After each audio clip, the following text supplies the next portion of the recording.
Então, irmãos queridos, vamos à palavra de hoje. Abra sua Bíblia em Carta de Paulo aos Gálatas. Nós estamos naquela série de meditação na Carta de Paulo aos Gálatas, capítulo de número 1. Nós vamos ler o verso 15 até o 17. Mas antes eu quero dirigir uma palavra aos irmãos queridos lá do YouTube que nos assistem, nos acompanham sempre. Quero dizer que é uma alegria muito grande eu poder chegar até vocês. Vocês são pessoas preciosas, pessoas de muito valor, e Deus me dá essa oportunidade rica de poder chegar até vocês através das redes sociais. E qual é o meu objetivo de chegar até vocês? É implantar no seu espírito a infalível palavra do Evangelho da graça de Deus. Então, apesar de eu não conhecê-los, eu vos amo muito, e sei que eu chego até vocês não para ser alguma coisa, eu sou somente uma voz, eu não sou grande pregador, não sou grande coisa, mas chega até você uma voz que vai falar do Evangelho da graça de Deus, e o alvo do meu coração é que essa simples palavra, esse arroz com feijão, faça uma grande obra no teu coração e o véu seja retirado, e você venha a ver a grandeza de tudo aquilo que já foi feito na cruz, que já está consumado, né? Glória a Deus por isso. Então vamos ler Gálatas capítulo de número 1, verso 15 a 17. Presta atenção no que nós vamos ler, leia e entenda. Quando, porém, é o que me separou, antes de eu nascer, olha o que você está lendo. O que Paulo está dizendo, olha. Quando, porém, ao que me separou, ele foi separado quando? Antes de eu nascer. Então Paulo não havia nascido. Como é que ele poderia ser separado antes dele nascer? Não está escrito aí na sua Bíblia, é isso? Se está escrito é verdade isso, não é? Vou ler de novo. Quando, porém, é o que me separou antes de eu nascer, e me chamou pela sua graça, aprouve revelar seu Filho em mim, para que eu pregasse para quem? Entre os gentios. O que Paulo fez? Sem detença, não consultei carne e sangue. O que é consultar carne e sangue? Ele não foi atrás dos demais apóstolos para aprender alguma coisa do Evangelho. Ele não foi consultar ninguém. Nem subir para Jerusalém, ele não foi atrás dos apóstolos, que já eram apóstolos antes dele. Então nem subi para Jerusalém, nem subi a Jerusalém para os que já eram apóstolos antes de mim, mas parti para as regiões da Arábia e voltei outra vez a Damasco. Então vamos fazer aquela pergunta. Por que Paulo escreveu esta carta aos Gálatas? Eu vou repetir isso direto. Sempre quando Paulo escrevia uma carta, ele sempre levava uma palavra de exortação, de correção para a igreja. Ele sabia que a igreja estava se desviando do caminho da verdade, estava se corrompendo com outros ensinamentos falsos. Então ele escrevia as cartas dele para trazer uma correção, dar uma direção, reparar os erros que estavam cometendo para que eles voltassem à sobriedade. Então, por que Paulo escreveu essa carta aos Gálatas? O que aconteceu com os Gálatas? Paulo foi para a região da Galácia, você já sabe isso de cor, pode dar uma aula para mim. Fundou igrejas, e o que Paulo pregou? Paulo foi fazer campanha nessas igrejas? Foi dar objetos orados? Não. Foi lá só cobrar dízimo deles? Não. Foi lá pregar prosperidade financeira? Não. Foi lá, sobe no monte, desce do monte? Não. O que Paulo ensinou nessas igrejas da região da Galácia? Ensinou o Evangelho da graça de Deus. E principalmente esses dois pontos. O homem é salvo pela graça, mediante a fé, Efésios 2:8. Isso não vem dele, ele não produz isso. É um dom de Deus, não tem participação do homem, não de obras para que ninguém se glorie. Então uma coisa que eu preciso entender é que eu não tenho condições de me salvar por obras. Eu não tenho condições de produzir alguma coisa e que Deus olhe para mim e fale assim: olha, muito bem, você fez isso, agora você merece a salvação. Não. Para o homem é impossível produzir uma obra, ele pode ter muito amor, fazer muita coisa bonita. Mas tudo isso não tem poder para salvá-lo. É impossível para o homem salvar-se a si mesmo. Por isso que ele é salvo pela graça de Deus. Cristo fez tudo por ele. Porque pela graça sois salvos mediante a fé. Isto não vem, essa salvação não vem de vocês. É um dom de Deus. Até a fé que ele teve um dia ali dentro. Não foi ele que produziu, ele que eu me decido crer. Não, ele é um dom de Deus, é uma dádiva que Deus pôs dentro dele. Ele passou a crer no Senhor Jesus Cristo. Ele nem produziu a fé que um dia ele creu em Jesus Cristo. Não vem de vós, é um dom de Deus. Aí Paulo liquida o desespero das obras, não de obras para que ninguém se glorie. Então o homem é salvo pela graça de Deus. E Romanos 8,31 diz o quê? Aquele que não poupou ao seu próprio filho, antes por todos nós o entregou, como não nos dará juntamente com o filho gratuitamente todas as coisas? Então, diante de Deus, na graça de Deus, Deus não está cobrando nada de ninguém, não tem custo. Eu não tenho que pagar por bênção, oferta não compra Deus, dinheiro não compra Deus. Entende? Nada que eu faça compra Deus. O que está na mente das pessoas? Eu quero uma bênção de Deus, então tenho que pagar um preço, fazer um voto, fazer um sacrifício, fazer um propósito, encostar Deus na parede. É o homem agindo para forçar Deus a querer fazer alguma coisa em favor dele. Como se o homem precisasse pagar por alguma coisa, como se Deus fosse um Deus de barganha. E diz assim para o homem: o que você tem que dar para mim? Cadê o teu dinheiro? Dá o teu melhor, dá isso, dá aquilo. Depois Deus avalia que o homem deu. Bom, agora que você me deu isso, eu vou devolver com um pouquinho de juros e correção monetária. Qual é a mentalidade do falso evangelho?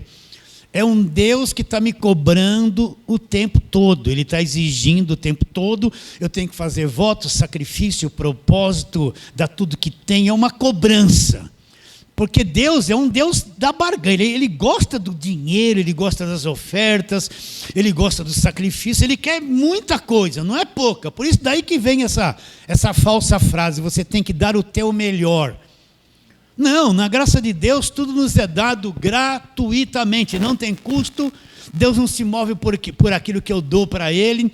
Deus não é movido por envelope, por campanha, por voto. Não, é o homem, é a organização que se move por trás disso. Deus não se move por essas coisas. Deus nos deu tudo gratuitamente, não tem custo. Por isso essa doutrina do pagar preço é uma heresia dentro da igreja evangélica que faz parte do falso evangelho. Está bem claro isso? Paulo ensinou isso para os Gálatas. E o que aconteceu com os Gálatas? Se introduziram na igreja deles os pregadores da lei do Velho Testamento. Por isso eu falo para você, eu vou repetir 1000 vezes isso. Analise, vai ouvir um louvor, vai ouvir um pregador da televisão, do rádio. Se ele começar a abrir na velha aliança e querer levar você para praticar aquilo que acabou na cruz, porque a velha aliança acabou na cruz, ele não vai falar a verdade. Isso não é evangelho.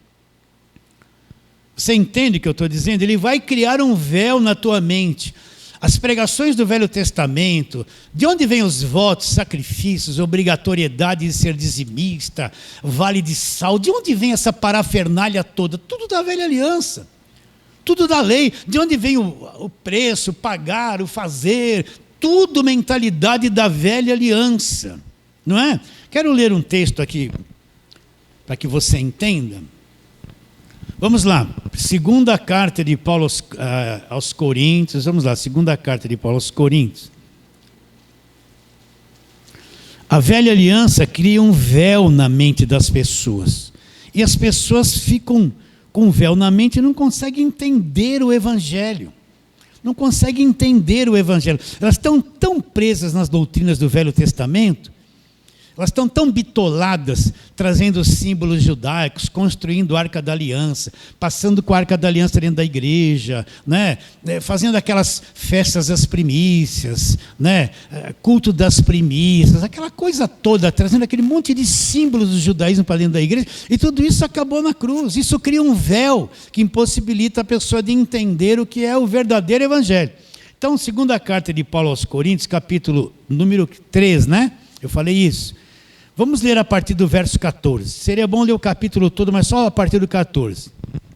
Mas os sentidos deles se embotaram, pois até o dia de hoje, quando fazem a leitura da antiga aliança, o mesmo véu permanece, não lhe sendo revelado que em Cristo é removido. O que é a leitura da velha aliança?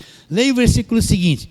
Mas até hoje, quando é lido Moisés, o mesmo véu está posto no coração deles. O que Paulo está explicando? Que quando eles fazem a leitura da antiga aliança, a prática do judaísmo, isso cria um véu, é posto um véu na mente deles, e esse véu eles não conseguem entender o que Cristo fez na cruz. Esse véu é uma coisa que escurece o entendimento e a pessoa não consegue entender o que foi feito na cruz. Ela não consegue crer, ela não passa pela cruz. Então o que é ler Moisés? Moisés, ele cobriu todo o Velho Testamento até a cruz, não é? Os ensinos de Moisés, quando Jesus nasceu, ele nasceu debaixo dos ensinos de Moisés. Ele veio cumprir a lei, ele era um judeu que veio cumprir a lei.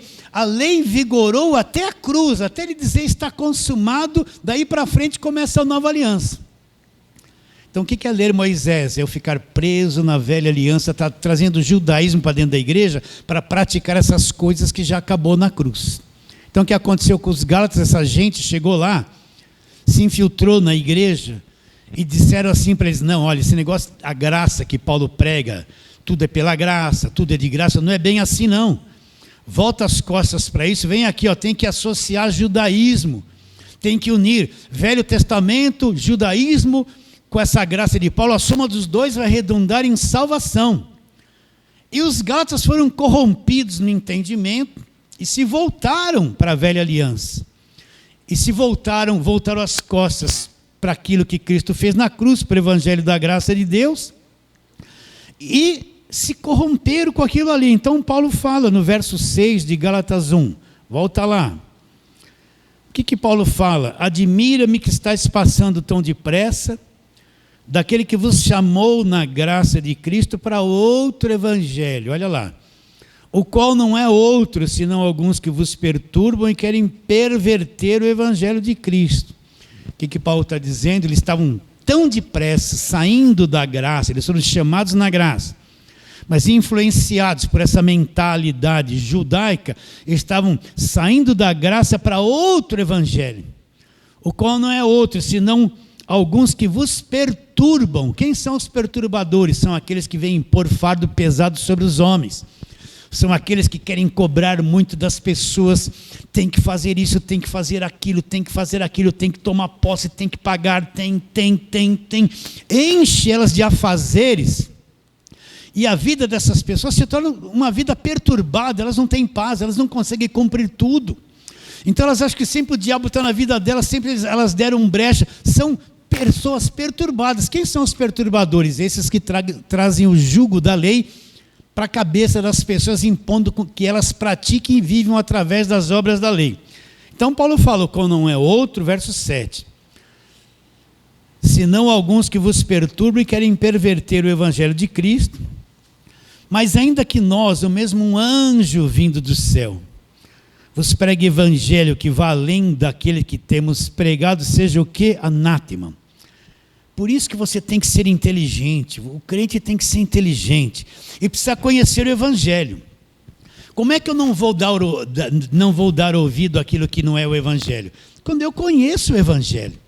O conhecimento do evangelho da graça de Deus, das cartas de Paulo, cria em mim uma sabedoria, um escudo, um entendimento, entende? Um filtro. Então tudo que eu for ouvir, que não é evangelho da graça de Deus, o evangelho da graça de Deus filtra tudo, ele vê, ele prevê, ele entende. Quando a pessoa está madura no evangelho da graça de Deus, ela sabe se o pregador está pregando a verdade ou não, se ele está pregando o evangelho ou está pregando lei, escravidão. Ela tem esse discernimento, ela tem um escudo dentro dela, de conhecimento, que a protege das falsas doutrinas e do falso evangelho, que é o que mais é pregado nos dias de hoje. Essa turma que vem pela televisão dificilmente vai abrir o evangelho da graça de Deus e te falar o que eu estou falando. Entende? Eles sempre vão levar você a uma campanha, um voto, da agorada, oração forte, copo com água em cima do rádio, e as pessoas vão ficando presas nisso, e não conhecem o evangelho e ficam capturadas por esse engano. Mas quem conhece o evangelho da graça de Deus tem um escudo. Quando ele ouve aquilo que não é evangelho, ele tem discernimento, ele tem sabedoria. Esse é o trabalho do pastor, construir dentro de cada um de vocês esse conhecimento do evangelho da graça de Deus, para que você se torne uma pessoa madura e inteligente, que pensa, que sabe enxergar, que sabe avaliar e ficar protegida do engano. Está bem claro isso? Então os Gálatas se desviaram da verdade e Paulo falou, olha, ainda que venha um anjo do céu, se venha pregar coisas que vão além do que eu tenho ensinado, seja o quê? Anátema, seja amaldiçoado. Você entende, né? Meu Deus, eu falo assim 1000 vezes, mas você entende que a velha aliança acabou na cruz? A Bíblia se divide em Velho e Novo Testamento. O que é velho já acabou. Eu posso aprender muita coisa do Velho Testamento, é tudo muito bonito. A história do povo de Deus, formação do povo de Israel, as promessas, as leis, tudo aquilo é lindo, precisa saber aquilo. Mas aquilo não é evangelho. Não se cansa de ouvir falar isso. Aquilo é história do povo judeu. A igreja não existia no Velho Testamento. O que existia no Velho Testamento é o povo judeu, que foi dividido em 12 tribos e tinha todo aquele ensino lá que você já deve saber pelo menos um pouco a respeito disso. Agora, quando Cristo vem, ele é o último sacrifício da lei. Quando ele morre, o véu do templo se rasgou em alto a baixo. Ele cumpriu a velha aliança, e a velha aliança acabou na cruz. Por isso que Paulo fala em Romanos 10:4, porque o fim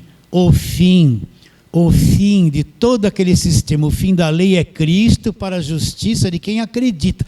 Para a justiça de quem? Aquele que acredita que o fim da lei é Cristo. Então tudo aquilo acabou.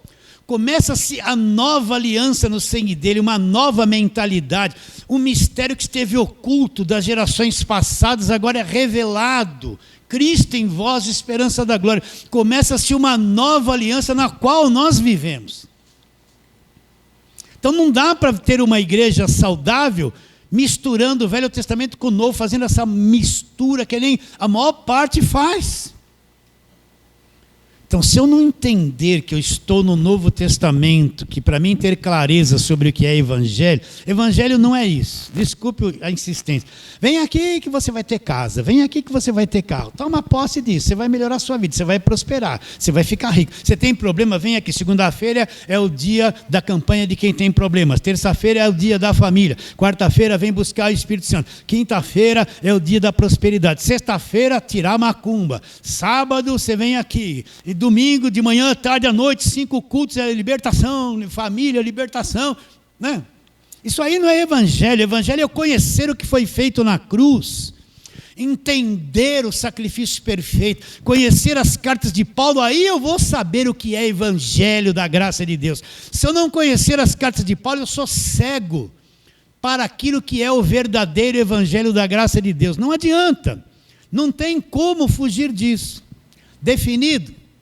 Então Paulo escreve essa carta para mostrar para os Gálatas o engano que eles entraram e tentá-los trazer de volta a sobriedade. E nós estamos dissertando sobre isso desde o versículo 1 do capítulo 1. Agora vamos ler de novo o verso 15 ao 17. Olha, espero que você tenha ouvidos para ouvir, para entender isso que nós vamos falar. Paulo, quando chegou aos Coríntios, falou assim: eu tinha muitas coisas que vos dizer, mas vocês ainda não podiam suportá-las, não podiam. Olha, quando eu cheguei para falar coisas, dar um alimento sólido para vocês, eu percebi que o entendimento de vocês ainda era entendimento de criança, eu não pude falar coisas espirituais para vocês, que quando eu comecei a ouvir vocês, eu vi que o entendimento de vocês era assim, ó. Vocês eram muito na carne, não tinham entendimento de nada. Então seria errado eu falar coisas tão profundas. Vamos ler isso, vamos. Vamos ler isso. Primeira carta de Paulo aos Coríntios.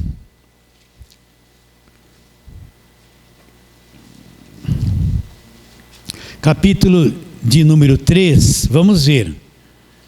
Olha o que Paulo fala. Verso 1. Primeira carta de Paulo aos Coríntios 3, verso 1. Eu, porém, irmãos, presta atenção, não vos pude falar como a espirituais, e sim como a carnais, como a crianças em Cristo. Olha lá.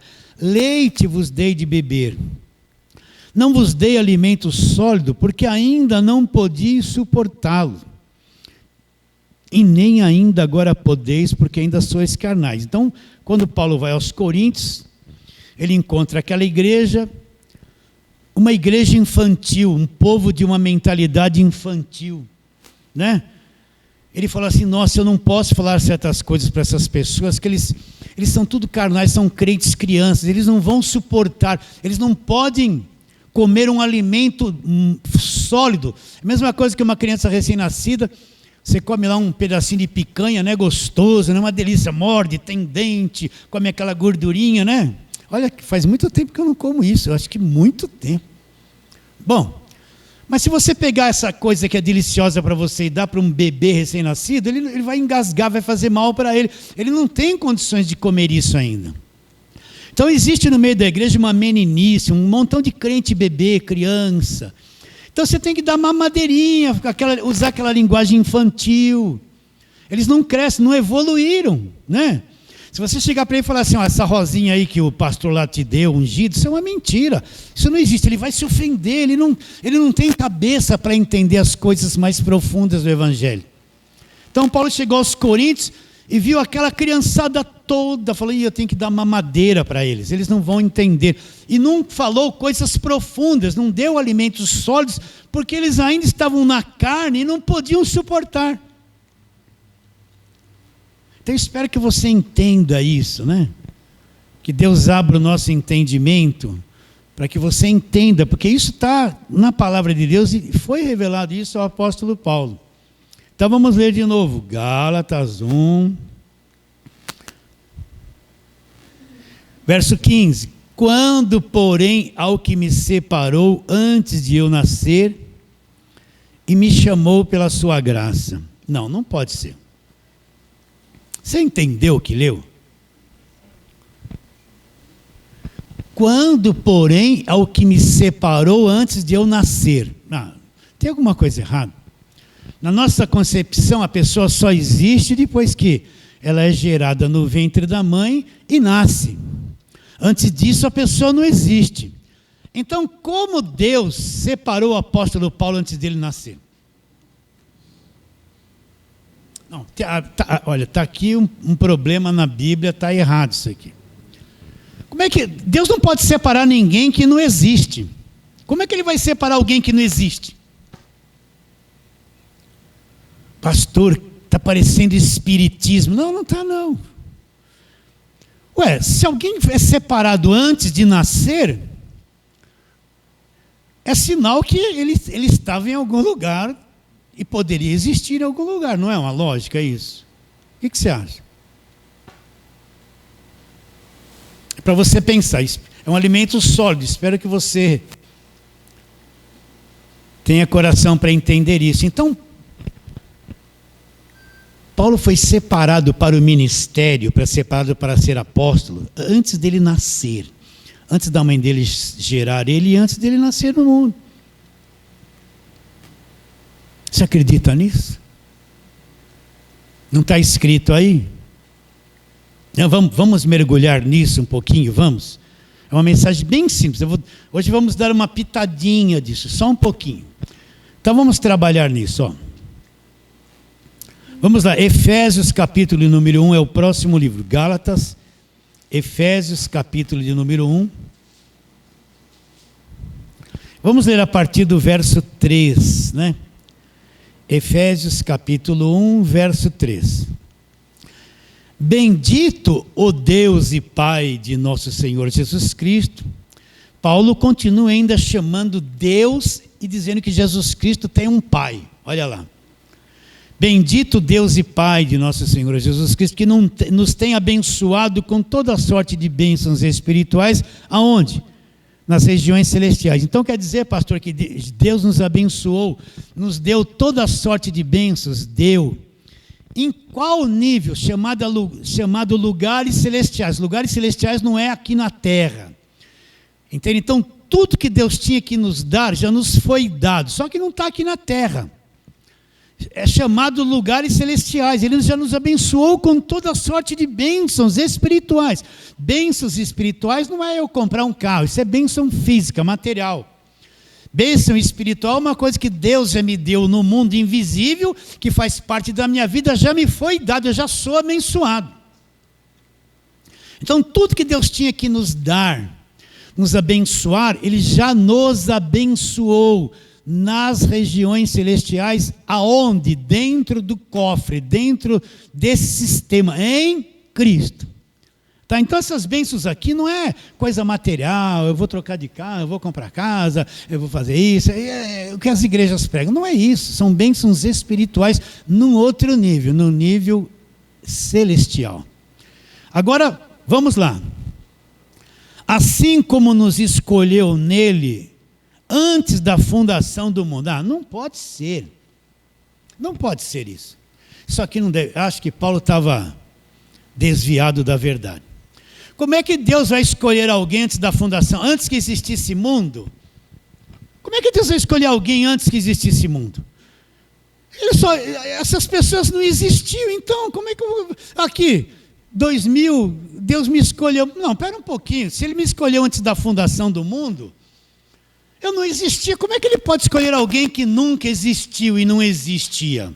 Aí vai falar assim, porque Deus, na presciência dele, Ele viu lá no futuro, né? Não, não é isso. Só é escolhido aquele que existe. Não é verdade ou não? Como é que você vai escolher? Eu vou escolher um carro de 2030. Mas como é que vai ser esse carro? Não existe. Como é que você vai escolher uma coisa assim? Será que ele vai ser movido a eletricidade? Não chegou lá ainda. Como é que você vai escolher uma coisa que você não tem nem forma de como ela é?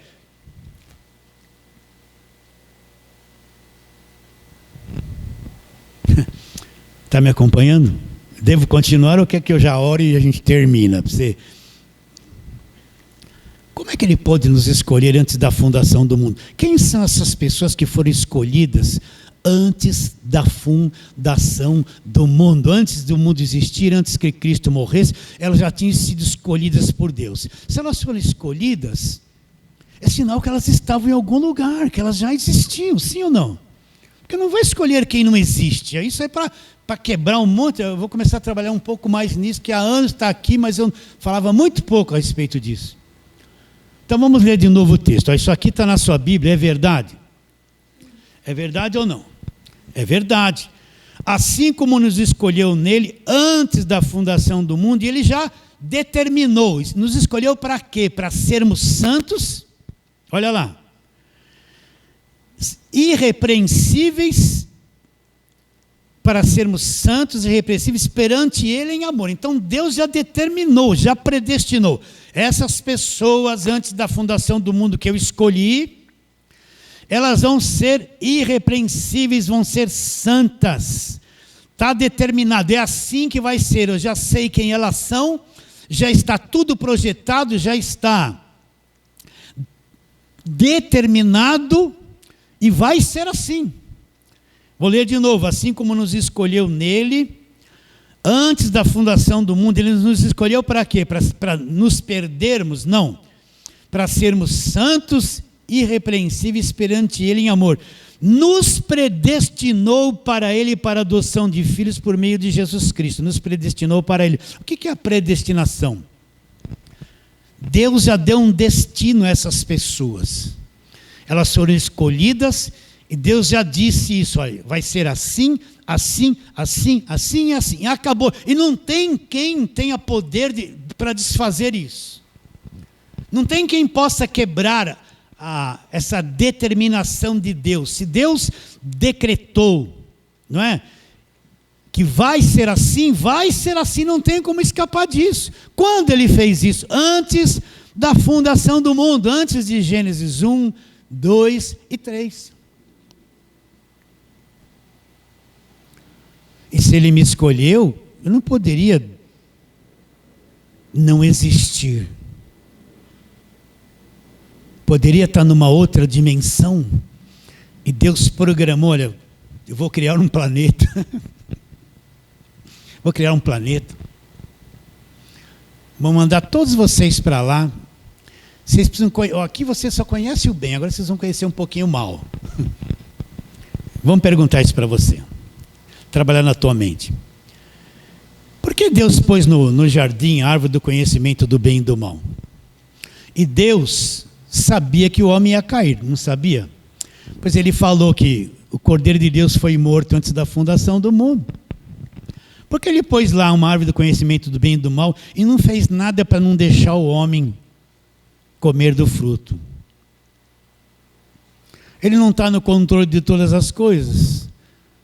Agora eu vou te falar aqui, porque tudo isso, a criação desse mundo, aquela árvore do conhecimento do bem e do mal, a queda do homem, tudo isso faz parte de um projeto eterno de Deus, cujo ponto final é todo mundo ser semelhante a Jesus Cristo. Por que Deus deixou o homem comer da árvore do conhecimento do bem e do mal, se ele sabia que ia comer?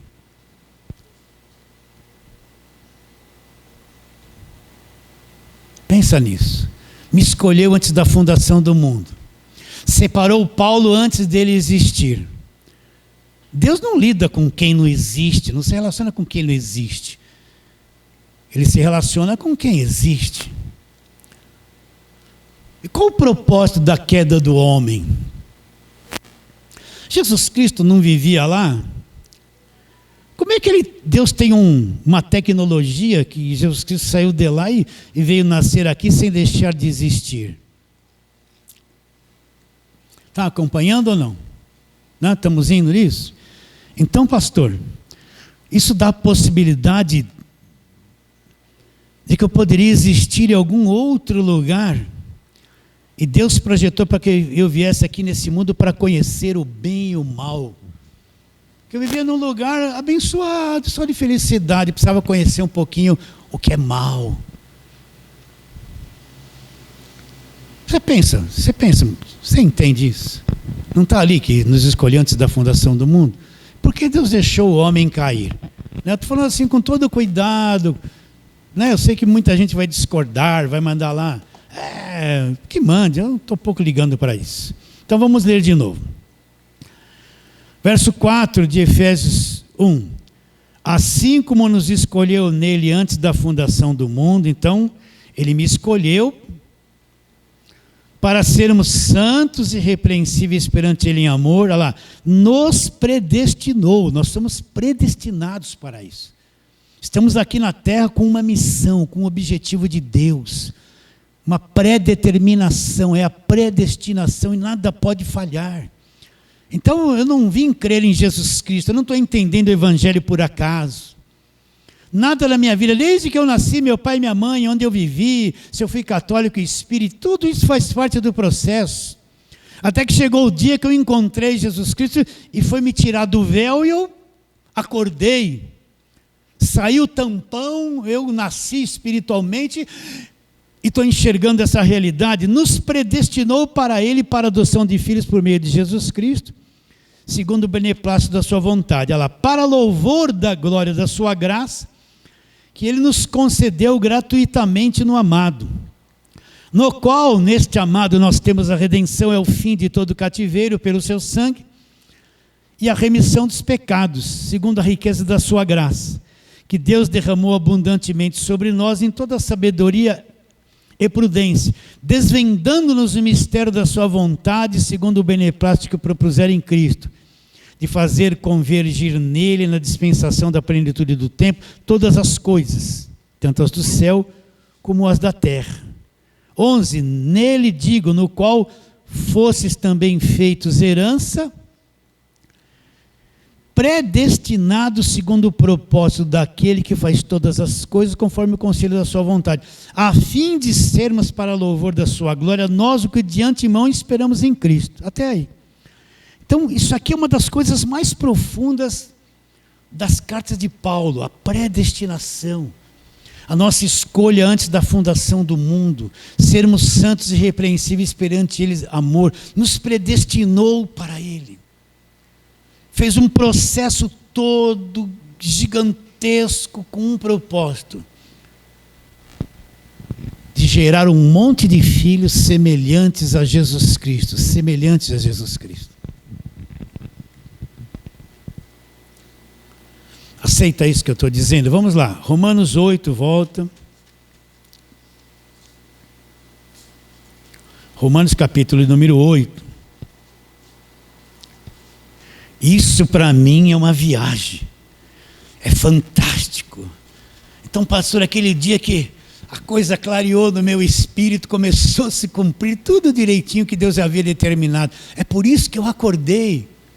É por isso que eu acordei, estou entendendo, tenho uma alegria, sou crente de verdade, me libertei da velha religião evangélica. Nossa, despontou diante de mim uma coisa fantástica. É por isso mesmo. É isso mesmo que aconteceu. Então, Romanos capítulo 8, vamos lá, verso 28 em diante.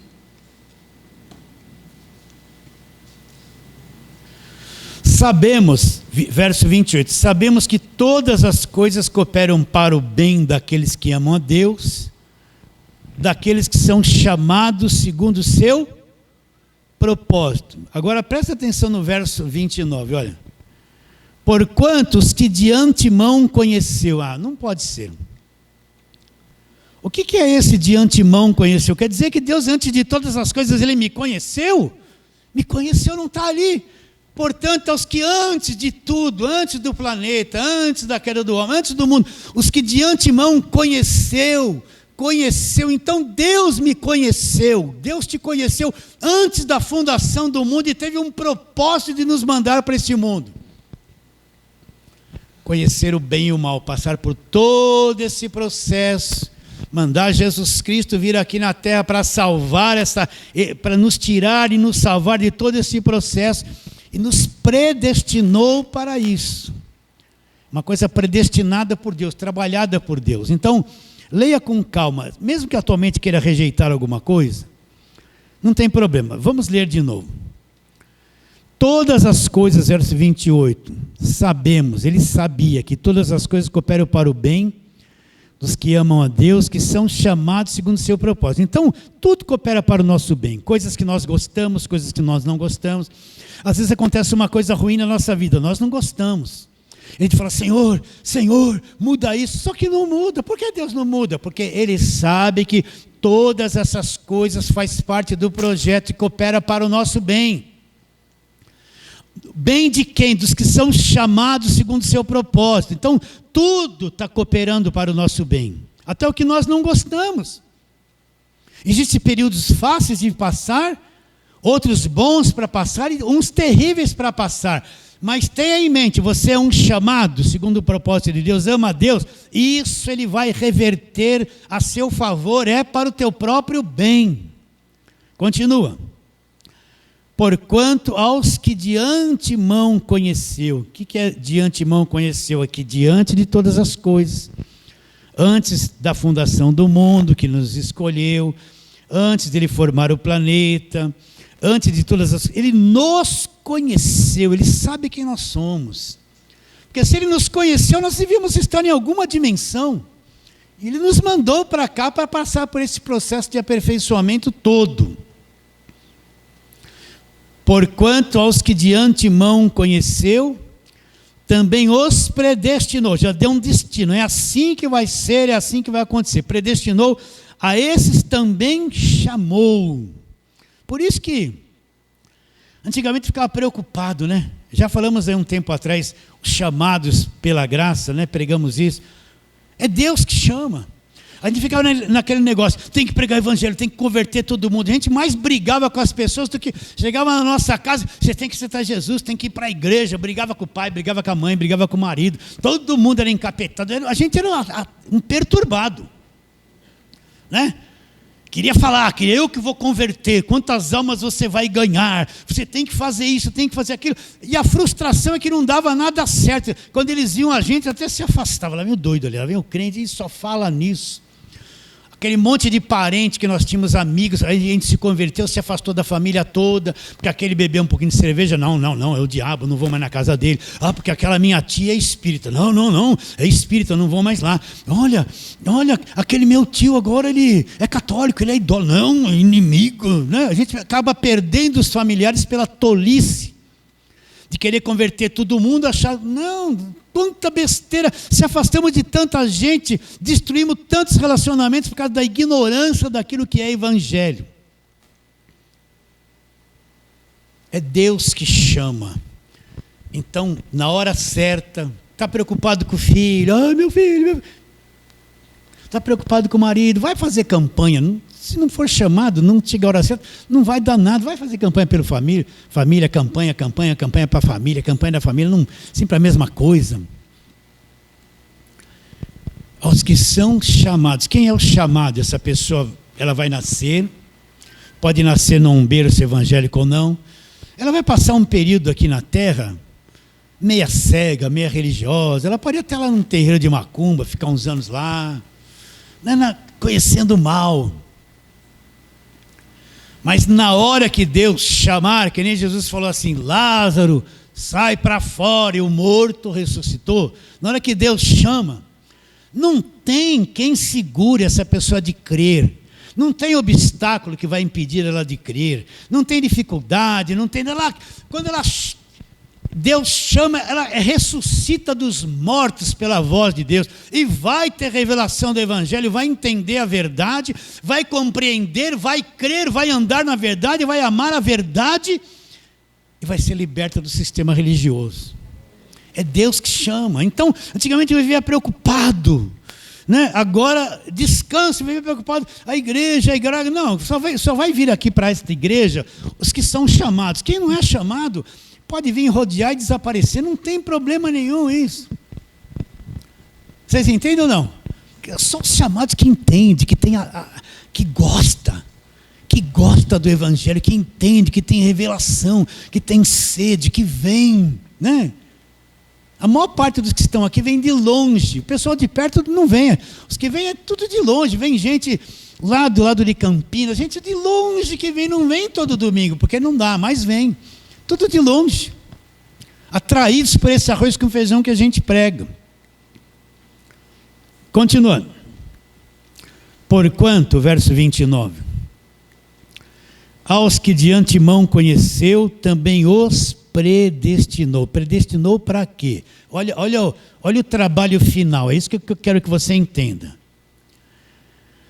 Para serem conformes à imagem de seu Filho, a fim de que ele seja o primogênito entre muitos irmãos. Para aí. Então, por que você foi predestinado? Por que você foi chamado por Deus? Então, Deus tem um processo na sua vida. Hoje a gente adora Jesus, Jesus é maravilhoso, gigantesco, o rosto dele brilha mais que o sol, ele apareceu para Paulo, a luz era intensa, ele caiu por terra, Paulo ficou cego, mas o projeto final é você que está acreditando, ser igual a ele, igualzinho a... Você não vai ser Deus como ele é, mas o teu projeto final, o fim da obra de Deus na tua vida é ser semelhante a ele, igual a ele, brilhar como ele, viver nessa dimensão celestial como ele, ter sabedoria dele, ele passa a ser a tua própria vida. Esse é o projeto final. Por isso que o evangelho não é, você vai ganhar isso, vai ganhar aquilo, vai acontecer aquilo, vai comprar um sapato, não vai... Sabe, isso é tolice, isso aí é o véu que mantém as pessoas cegas e não enxergam o que nos aguarda no futuro. Então você vê uma igreja correndo atrás do material a vida toda. Só corre atrás do material e um monte de gente na igreja cega para o evangelho da graça de Deus, brigando, se discutindo, escravizada, sendo explorados, e não entende nada do evangelho da graça de Deus. Então, para que você foi predestinado? Para que você está aqui conhecendo o bem e o mal, até sofre por algumas coisas? Verso 29 de novo, porquanto aos que de antemão conheceu, então ele nos conheceu, também os predestinou para quê? Para serem conformes à imagem do seu Filho, a fim de que ele, Jesus, seja o primogênito, o primeiro, entre muitos irmãos. Então qual é o objetivo de Deus? Deus mandou um único filho aqui na terra. O objetivo dele agora é uma família grande, com muitos filhos, todos iguaizinhos e semelhantes a Jesus. É o projeto final. Você está entendendo? Então você vai ser isso, já está tudo embutido em você, na sua nova natureza. O projeto final é esses muitos semelhantes a Jesus ocupar as galáxias criadas por Deus, os mundos que nós não conhecemos, o universo infinito, os planetas, a igreja resplandecente, semelhantes a Jesus. Jesus é o cabeça, a igreja todo o corpo, cheio de sabedoria para governar as coisas infinitas de Deus, esse universo invisível, os mundos invisíveis, os anjos, essa infinidade, esse cosmos eterno que existe, que nós não conhecemos. Será que você está entendendo isso ou está meio esquisito? Está meio esquisito? Tá. Você enxerga o cosmos de Deus, o mundo lá? Enxerga não. Paulo foi até o terceiro céu, é para lá, é lá. Então é isso, o projeto final do evangelho é esse. Agora, Paulo está explicando isso em palavras simples, né? Deixa eu ler o verso final, versículo 30. E aos que predestinou, a esses também chamou, vão ser chamados. E aos que chamou, a esses também, justificou. E aos que justificou, a esses também glorificou. Já está tudo pronto, já está tudo feito. Deus está fora do tempo, é nós que estamos aqui no tempo esperando as coisas se cumprirem. Por isso não desanime pelas adversidades da vida. Pastor, eu ando tão apertado financeiramente. Não desanime por isso, tenha alegria. Pastor, eu tenho um problema. Não desanime, não se entregue, não deixe o homem natural ficar arraigado nessa matéria, com esse problema, sofrendo. Não! Pastor, eu tenho uma luta, eu ando muito sozinho. Não deixe essas coisas humanas, essa visão terrena dominar a tua vida, te escravizar, te apertar, levar você a sofrimento, a política, isso, aquilo. Não, estou fora de tudo isso. A minha mente é uma mente de Cristo. Eu estou enxergando o mundo invisível. Eu penso de uma forma, como está no Evangelho, numa dimensão invisível. A sabedoria que eu tenho não é sabedoria de homem, é sabedoria invisível de Deus, que Ele implantou isso dentro de mim através do Evangelho. A sua vida vai ter um rumo, vai ter prazer em viver, prazer em acordar, prazer em dormir. Né? Eu estou vivo, o Evangelho está vivo dentro de mim, e eu fico em contato com esse mundo invisível, a coisa está viva. Meu Deus. Por isso que Paulo dizia assim, eu tenho vontade de partir, estar com Cristo, é incomparavelmente melhor. Morrer é lucro. Por isso eu tenho vontade de partir, de morrer logo, sair desse corpo. Estar com Cristo é uma coisa incomparavelmente melhor, está lá definitivamente.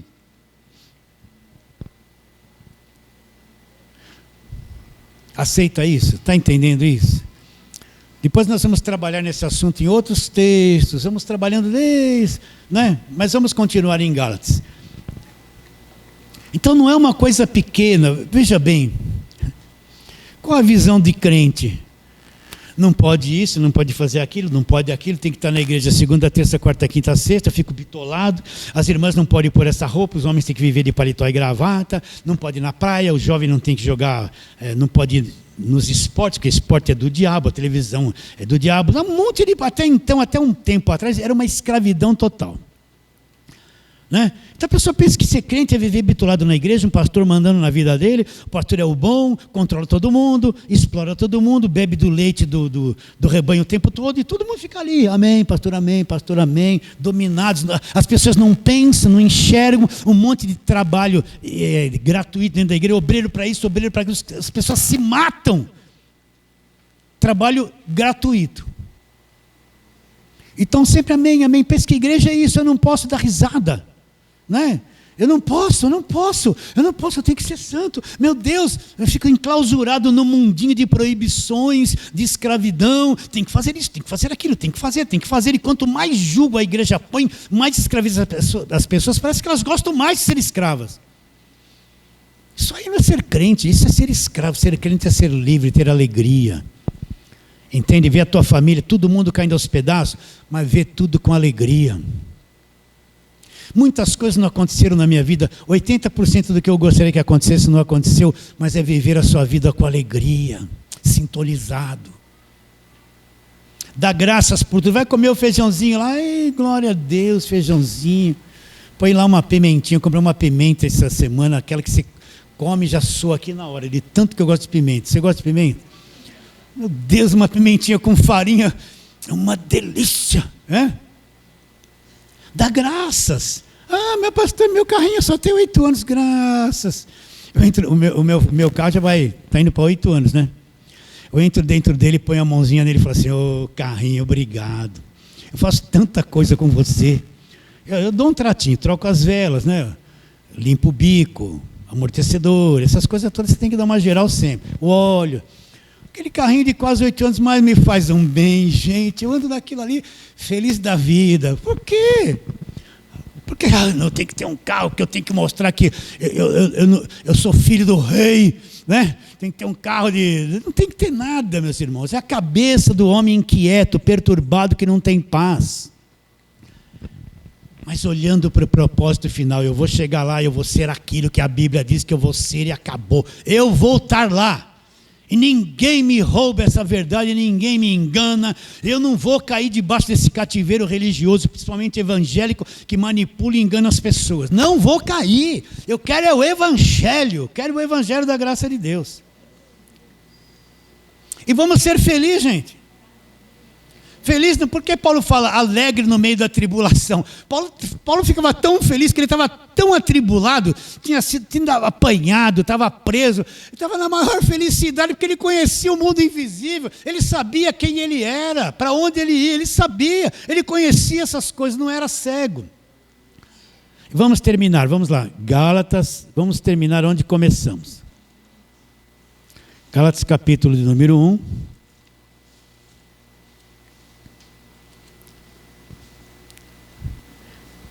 Verso 15. Olha o que Paulo está dizendo, a riqueza do que ele está dizendo. Vamos ler o 13 para você entender o que Paulo fazia. Olha o verso 13. Porque ouvistes qual foi o meu proceder outrora no judaísmo, como sobremaneira perseguia eu a igreja e a devastava. O que Paulo fazia? Na ignorância dele, ele perseguia e devastava a igreja de Deus. E na minha nação, quanto ao judaísmo, avantajava-me a muitos da minha idade, sendo extremamente zeloso das tradições de meu pai. Mas, um dia ele foi chamado. Mas, quando, porém, o que me separou antes de eu nascer e me chamou, pela sua graça, aprove revelar seu filho em mim. Não para que eu pregasse entre os gentios, sem detença, não consultei carne e sangue, e nem fui atrás dos apóstolos que já eram antes de mim. Ele foi para a Arábia e voltou outra vez para Damasco. Então qual foi a tônica hoje? Aquele que me separou antes de eu nascer. Se você fosse escrever uma carta, você poderia escrever como o apóstolo Paulo. Estou muito feliz, meu irmão cristão, porque hoje eu entendo aquele que me separou antes de eu nascer. Por isso eu estou entendendo aquilo que é o evangelho da graça de Deus. Recebe essa palavra de hoje? Recebe? Vamos ficar em pé um pouquinho, vamos orar.